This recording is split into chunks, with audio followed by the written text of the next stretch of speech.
ગુજરાત રાજ્યના માન્ય રાજ્યપાલ શ્રી આચાર્ય દેવવ્રતજીએ 15મી વિધાનસભાના 7મા સત્રનું આહવાન કર્યું છે. આ ચોમાસું સત્ર તારીખ 8, 9, 10 સપ્ટેમ્બર દરમિયાન બોલાવવામાં આવ્યું છે.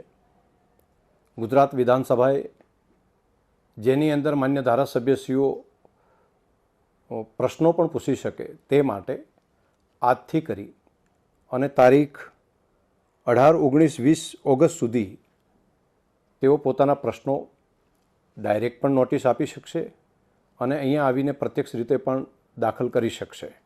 તો એક ઓનલાઈન તેમજ પ્રત્યક્ષ આપવાની બંને પદ્ધતિ ચાલુ રહેશે.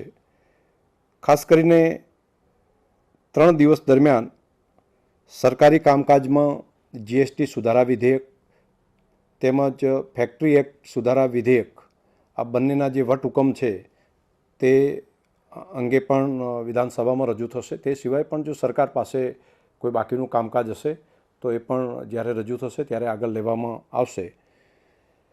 કામકાજ સલાહકાર સમિતિની મિટિંગ જે છે એ તારીખ 6, 9, 2025ના રોજ શનિવારના બોલાવવામાં આવશે. તેની અંદર બાકીના વિગતવાર જે કામો છે તેની ચર્ચા કરવામાં આવશે.